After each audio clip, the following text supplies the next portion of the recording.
नमस्कार, good morning, Ram Ram सभी को। कैसे हो भी? उम्मीद करता हूँ सभी स्वस्थ हो, मंगल में हो, आपकी पढ़ाई अच्छे से चल रही होगी। तो आज चर्चा करेंगे दोस्तों राजस्थानी साहित्य पे। आज क्या पढ़ेंगे? राजस्थानी साहित्य। और राजस्थान का कोई भी कंपटीशन का एग्जाम हो, 2 या 3 क्वेश्चन इस टॉपिक से आते हैं। राजस्थानी साहित्य से 2 या 3 क्वेश्चन पक्के आते हैं। तो सिस्टमेटिक ढंग से पढ़ेंगे, अच्छा सा पढ़ेंगे। बिना किसी देरी के सेशन की शुरुआत करते हैं। सबसे पहले देखते हैं इसके इतिहास के बारे में। राजस्थानी साहित्य का इतिहास देखते हैं कि राजस्थानी साहित्य को कितने कालों में विभाजित किया गया है। कितने कालों में विभाजित किया गया है? 4 कालों में। पहला कौन सा है? प्राचीन काल, दूसरा है पूर्वी मध्यकाल, तीसरा है उत्तर मध्यकाल और चौथा है आधुनिक काल।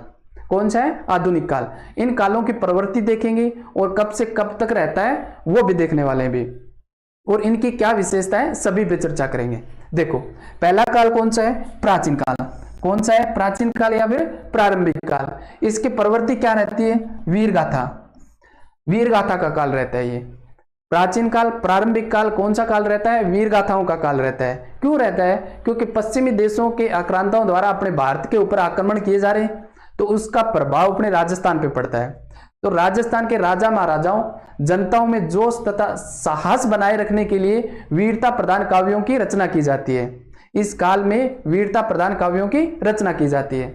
और आपको बता दूं मैं कि राजस्थान पुलिस के अंदर एग्जाम में क्वेश्चन आया है कि राजस्थानी साहित्य के वर्गीकरण के अनुसार प्रारंभिक काल के किस रूप को या फिर प्रारंभिक काल के रूप को जाना जाता है। ऑप्शन थे वीर गाथा, भक्ति, श्रृंगार या नीति व रीति का काल। नीति व रीति का काल। तो आंसर क्या था? वीर गाथा का काल। यहां से क्वेश्चन बनते हैं। तो काल रहता है 1050 से 1450 तक। दूसरा है पूर्वी मध्यकाल। कौन सा है? पूर्वी मध्यकाल। भक्ति का काल रहता है। प्रवृत्ति कैसी रहती है भक्ति की? यहाँ पे संत एवं संप्रदायों का उद्भव हो जाता है इस काल में। विस्तार से देखेंगे आगे। तो कब से कब तक रहता है? 1450 से लेकर के 1650 तक। आगे है तीसरा उत्तर मध्यकाल। कौन सा है? उत्तर मध्यकाल। इसकी प्रवृत्ति रहती है श्रृंगार की, रीति व नीति की प्रवृत्ति रहती है। कौन सी रहती है? श्रृंगार व नीति व रीति की प्रवृत्ति। और कब तक रहता है? 1650 से लेकर के 1850 तक। कब तक रहता है अभी? 1650 से लेकर के 1850 तक। और चौथा है आधुनिक काल। कौन सा है? आधुनिक काल। 1850 से लेकर के आज तक का कौन सा काल है? आधुनिक काल। इसकी प्रवृत्ति कैसी रहती है? विविध विषयों एवं विधाओं से युक्त काल है ये। क्या है ये? आधुनिक काल विविध विषयों एवं विधाओं से युक्त काल है। अब देखते हैं इसको विस्तार से कि कौन से काल में क्या क्या विशेषताएं हैं। एक नंबर देखो भाई, प्राचीन काल, प्रारंभिक काल। प्राचीन काल या प्रारंभिक काल कब से कब तक रहता है? 1050 से लेकर के 1450 तक। वीर गाथा का काल कहलाता है। कौन सा काल कहलाता है? वीर गाथा का काल। क्यों? क्योंकि पश्चिमी देशों के आक्रांताओं द्वारा अपने भारत के ऊपर आक्रमण किए जाते हैं, तो उनका प्रभाव राजस्थान पे पड़ता है। भी कहां पे पड़ता है? राजस्थान पे भी पड़ता है। तो यहाँ के जो राजस्थान के जो शासक थे, राजा महाराजा थे, जनता और वीर पुरुषों में जोश भरने के लिए या साहस उत्पन्न करने के लिए किनकी रचना की जाती है? वीरता प्रधान काव्यों की रचना की जाती है। किनकी रचना की जाती है? वीरता प्रधान काव्यों की रचना की जाती है। अपने को अगर एग्जाम में क्वेश्चन पूछ ले कि वीरता प्रधान काव्यों की रचना कौन से काल में की गई, अपना आंसर क्या होगा? प्राचीन काल या फिर प्रारंभिक काल। आपको मैंने क्वेश्चन भी बता दिया जो राजस्थान पुलिस में आया हुआ है। तो अब देखो, वीर गाथा का काल कहते हैं प्राचीन काल या प्रारंभिक काल। बाहरी आक्रमण के कारण संघर्ष का समय रहता है और वीरता प्रधान काव्यों की रचना की जाती है। किनकी रचना की जाती है? वीरता प्रधान काव्यों की रचना की जाती है। उदाहरण के तौर पे देखें तो पृथ्वीराज रासो, रणमल छंद, हमीर रासो, और देखना चाहे तो बिसल देव रासो भी लिख सकते हैं। भी बिसल देव रासो। अपने एग्जाम में यह भी क्वेश्चन पूछ लिया जाता है, सीधा सीधा पूछा जाता है कि पृथ्वीराज रासो की रचना किसके द्वारा की जाती है? रणमल छंद की रचना किसके द्वारा की जाती है?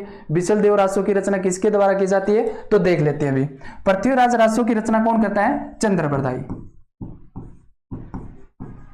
चंद्रप्रदाई द्वारा। इसको पूरा कौन करता है? जल्लन द्वारा किया जाता है। पूरा कौन करता है? जल्लन। रणमल छंद की रचना कौन करता है? श्रीधर व्यास। कौन करता है दोस्तों? श्रीधर व्यास।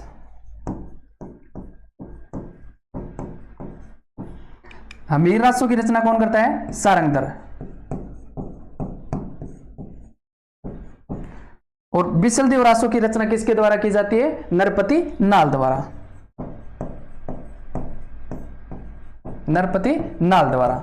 अपने एग्जाम में सीधा देख करके रचनाकार का नाम पूछ लेता है वे कि पृथ्वीराज रासों की रचना किसके द्वारा की गई, हमीर रासों की रचना किसके द्वारा की गई, बिसलदेव रासों की रचना किसके द्वारा की गई। तो ध्यान में रखना है अपने को, ये उदाहरण पता है, इसको विस्तार से देखेंगे आगे। आगे देखो 2 नंबर में पूर्वी मध्यकाल कौन सा हो जाएगा? पूर्वी मध्यकाल कब से कब तक है? 1450 से लेकर के 1650 तक। इस काल की प्रवृत्ति कैसी रहती है? भक्ति की। प्रवृत्ति कैसी रहती है भी? भक्ति की। और संत एवं संप्रदायों का उद्भव हो जाता है। अगर अपने को एग्जाम में क्वेश्चन पूछ ले कि संत एवं संप्रदायों का उद्भव कौन से काल में होता है, तो अपना आंसर क्या होगा? पूर्वी मध्य काल। उदाहरण के तौर पे देखें तो कौन से हो जाएंगे भी? जसनाथ जी है, जाम्बो जी है, दादू दयाल जी है, मीराबाई है। कौन से हो जाएंगे? दादू दयाल जी।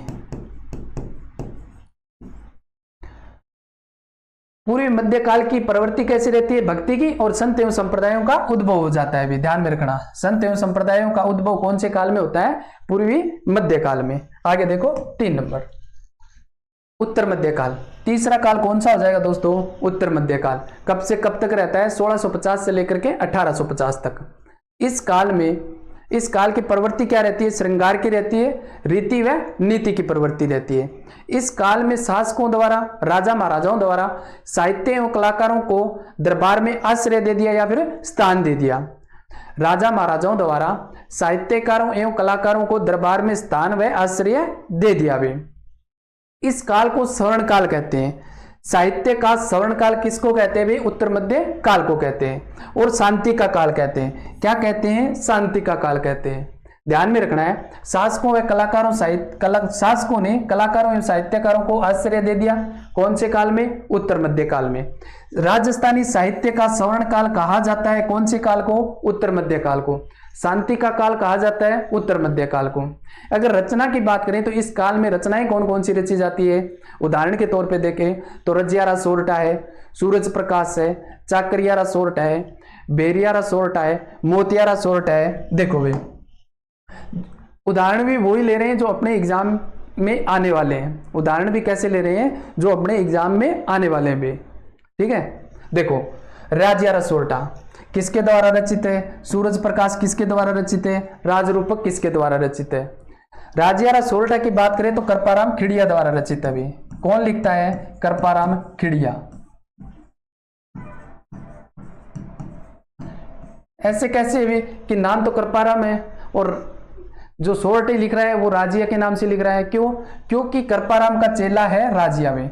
कौन है? राजिया कृपाराम का चेला है। और कृपाराम खिड़िया जो सीकर के लक्ष्मण सिंह है उसके दरबारी कवि है। सूरज प्रकाश की रचना कौन करता है? करणीदान। कौन करता है दोस्तों? करणीदान। राजरूपक की रचना कौन करता है? वीरबाण। कौन करता है? वीरबाण। इसको विस्तार से आगे देख लेंगे एक एक को। अभी तो उदाहरण देख रहे हैं, तो उदाहरण के साथ में इसकी रचना किसके द्वारा की गई ये भी बता दें, क्योंकि सीधा पूछ लेता है अपने को एग्जाम में कि रजियारा सोरठा की रचना किसके द्वारा की गई, राजरूपक की रचना किसके द्वारा की गई। तो ध्यान में रखना है। आगे देखो चौथा आधुनिक काल।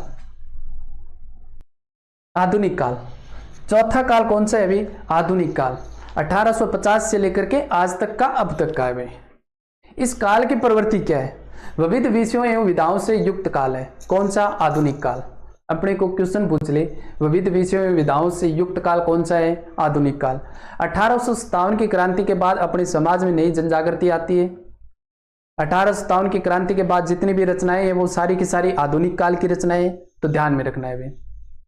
देखो 1857 की क्रांति के बाद भारतीय समाज में एक नई जनजागृति आती है। 1857 की क्रांति के बाद की जो रचनाएं हैं वो आधुनिक काल की रचनाएं मानी जाती है। उदाहरण के तौर पे देखें तो किन किन ने रचना की? बांकीदास की रचनाएं हैं, कन्हैयालाल जी की रचनाएं हैं, सूर्यमल की रचनाएं हैं। सूर्यमल जी की रचनाएं हैं कौन सी? वीर सतसई। जो 1857 की क्रांति का वर्णन किया गया है उसमें कौन सी है? वीर सतसई। वीर सतसई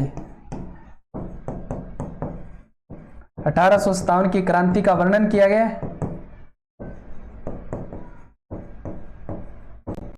1857 की क्रांति का वर्णन किया गया है। कन्हैयालाल सेठिया की रचना की बात करें तो कौन सी हो जाएगी भी? शब्द है, मिंजर है, पाथल पित्तल है।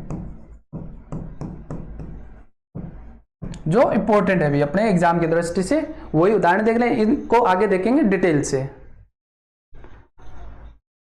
तो उम्मीद करता हूं कि आज का जो राजस्थान साहित्य का काल विभाजन है ये आपको अच्छा लगा होगा, समझ में आया होगा।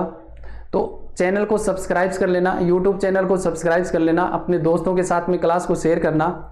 और जो आज की जो ये क्लास की पीडीएफ है ये आपको टेलीग्राम पे मिल जाएगी। और कल के सेशन में पढ़ेंगे भी, कल के वीडियो में, कल की क्लास में पढ़ेंगे राजस्थानी साहित्य की शब्दावलियां। कौन सी चीजें पढ़ेंगे? राजस्थानी साहित्य की शब्दावलियां पढ़ेंगे, जैसे कि पर्ची है, रासो है, ख्यात है, वात है, वचनिका है, विगत है। लेटेस्ट एग्जामों में देखें तो उसी शब्दावलियों से क्वेश्चन पूछे जा रहे हैं भी, उसको देखेंगे डिटेल से कल। तो आज की जो ये क्लास की पीडीएफ है ये आपको मिल जाएगी, अपना जो टेलीग्राम चैनल है विजन क्लासेस 772, वहां पे आपको मिल जाएगी, ज्वाइन कर लेना। थैंक यू, मिलते हैं एक नई वीडियो।